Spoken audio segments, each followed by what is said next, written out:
Mama June. Pumpkin pushes unhealthy food on Anna during chemotherapy. Mama June fans have been watching the heartbreaking journey of Anna's cancer battler in the latest season. The entire June family has been mourning the loss of their beloved family member since December.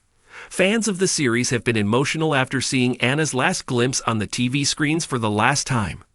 They had been waiting eagerly for the new season to watch the family's lives unfold as they took care of Anna during her last moments. Season 7 of the hit TV series has finally reached an emotional point after the family made efforts to save Anna's life. Previously, the entire family celebrated Alana's graduation ceremony. Further, they planned together to see Anna walk down the aisle with Eldridge Tunney after her cancer diagnosis. Recently, some fans raised concern after Pumpkin brought unhealthy food to her sister as she was battling a terminal disease. Mama June. Pumpkin makes Anna eat unhealthy food as she battles cancer. Mama June star Anna Cardwell had been spending most of her time with her family since her cancer diagnosis. June Shannon and her other daughter made sure to visit her frequently and keep a check on her health. Fans have been loving seeing the entire family taking good care of the TV star during her toughest battle. Recently, the network shared a new teaser to share Lauren bringing unhealthy food to her sister while she had poor health. In the clip, Pumpkin and Shannon visit Anna to offer support. However, fans raised eyebrows after Lauren offered a pan of lasagna to her sister. They started raising concerns as high-fat and low-fiber foods increased the risk of several types of cancer and other diseases. As per All About the Tea, Anna told her sister that she had started feeling nauseous. However, Anna assured them that the chemotherapy had been showing signs of improvement. The Mama June star stated, "They say I don't really have any more spots on my lungs. My kidney is a little swollen." She went ahead to reveal that the tumor on her kidney had started looking swollen. Unfortunately, her doctors told her the tumor was looking swollen because it was dying. Meanwhile, June told her daughter that the doctors suggested that Anna should pay attention to her body and how she was feeling. She continued to emphasize eating more greens and fruits while reducing sugar intake in her diet. Mama June. Pumpkin shows dissatisfaction with a lack of clear guide. Mama June stars have been navigating through the changes in their lives since Anna was diagnosed with cancer. They have been trying out new things to ensure that she is getting the right treatment. Recently, Pumpkin told her sister to pay more attention to her health. However, she wasn't happy about not getting any proper plan or guidelines from the doctors. She felt that the family needed to know what to do next. However, June clarified that the specialists have adopted a wait-and-see approach. Further, she added, "I understand. They're doctors, but I'm also confused." Later, Anna was done with all the discussion as their conversation gave her a headache. Keep coming back to TV season and spoilers for more updates on episodes about Anna's terminal cancer and other Mama June news. In the tight-knit but often chaotic world of the Shannon family, love sometimes shows up in the most unconventional ways. But as Anna Chickadee Cardwell continued her grueling chemotherapy treatments, tensions rose, and not just because of the illness. Behind closed doors, a quiet but emotional battle began to unfold between Anna and her younger sister Lauren Pumpkin Eferd over something seemingly small yet deeply symbolic: food. On the surface, it might have looked like a caring gesture, comforting meals, sweet treats, and home-cooked favorites. But as the weeks wore on and Anna's condition weakened, whispers grew louder among friends and even fans. Was Pumpkin unintentionally harming her ailing sister with her choices in the kitchen? The question sent shockwaves through the Mama June universe and opened up a painful, complex discussion about love, control, and the line between care and comfort. And what happens when those things collide during a crisis?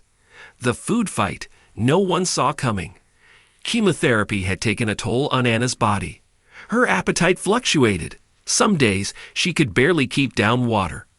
Other days she craved the rich, nostalgic foods of her childhood: cornbread, casseroles dripping in cheese, deep-fried chicken, and sugary banana pudding. Pumpkin, acting as both emotional support and caretaker, responded the way she knew best: with food. Growing up in a Southern household where meals were a love language, Pumpkin believed that bringing her sister favorite dishes would lift her spirits. So she cooked. A lot. homemade mac and cheese, loaded mashed potatoes, extra sweet tea, and when Anna would smile after a bite, Pumpkin felt like she was doing something. But it didn't take long for concern to creep in. Medical professionals had warned the family that Anna's diet needed to support her immune system, not stress it. Her weakened body required nutrient-rich, easy-to-digest foods, not the heavy processed comfort meals that had defined their upbringing. Still, Anna rarely protested. In fact, she asked for more. For her, food was memory, familiarity, a distraction from the pain. But to outsiders, especially those who caught glimpses of the meals on social media, it looked like Pumpkin was doing more harm than good. A growing divide. The issue came to a head during a quiet family dinner, when a relative, who had remained neutral until then, brought over a fruit tray and grilled vegetables instead of casserole. The unspoken tension was palpable. Anna ignored the healthy options and dove into Pumpkin's creamy pasta bake instead. Pumpkin smirked, defending her food as the only thing Anna would eat. Later that evening, the disagreement spilled into hushed whispers in the kitchen. The family divided, not with anger, but with heavy concern. One side felt Pumpkin was doing what any loving sister would do, feeding her dying sibling what brought her joy. The other side feared those choices were robbing Anna of strength she desperately needed. It wasn't about calories or weight. It was about survival. Behind the scenes, producers reportedly tried to stay neutral. Cameras continued to roll, but many of the most heated discussions about food happened off-screen. Still, fans noticed. Sharp-eyed viewers saw the endless parade of baked goods and comfort plates during episodes. Social media lit up with commentary, some defending Pumpkin's choices, others accusing her of prioritizing nostalgia over health. Pumpkin's inner struggle. Privately, Pumpkin was tormented. She had spent most of her adult life cleaning up the messes left behind by Mama June, taking care of Alana, raising her own kids, working 2 jobs. Now she was trying to do the impossible, comfort a sister who was slipping away, all while managing a house that never stayed quiet for long. She wasn't a nutritionist.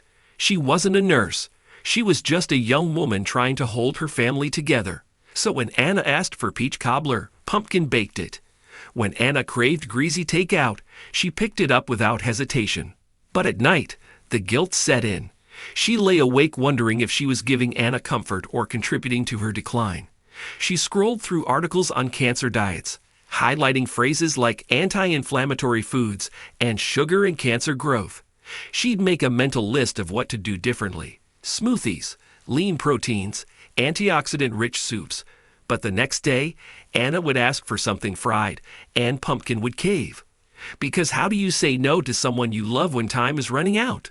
Mama June steps in. Mama June, who had been trying to respect Pumpkin's caretaker role, eventually voiced her opinion. Quietly, at first. A suggestion here, a comment there. Then more directly, she began encouraging meal prep with grilled chicken and roasted veggies. She tried replacing Anna's soda with flavored water, but her efforts often went unnoticed or ignored. June knew she had lost much of her moral authority in the family years ago, but this wasn't about redemption. It was about desperation. Watching Anna's energy drain while the fridge remained stocked with comfort food drove her to the brink.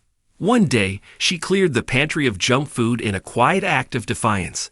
When Pumpkin came home and noticed, she didn't yell. She didn't cry.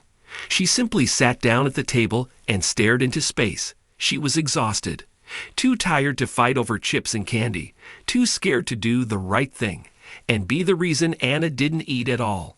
In a rare moment of vulnerability, Pumpkin later admitted to Dodo that she felt like a traitor either way. Feed Anna what she wants and risk harming her body. Restrict her food and risk crushing her spirit. There was no win, only guilt. Anna's voice. Through all of this, Anna remained surprisingly upbeat, at least on the surface. She insisted she wasn't in denial. She was simply tired of people telling her what to do.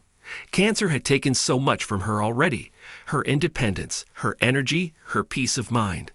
She didn't want it to take her joy too. And for Anna, food was joy. It was a reason to sit with her kids and laugh at the dinner table. It was a way to feel normal when nothing in her world was. When she had strength, she cooked herself. Southern staples, heavy sauces, buttery sides. The dishes she grew up on. She'd plate them with pride, daring anyone to say she shouldn't enjoy them. Privately, though, she confessed to friends that she feared every bite might be speeding up the inevitable. But in the same breath, she said she didn't care. She just wanted to taste life while she still could. A family searching for balance.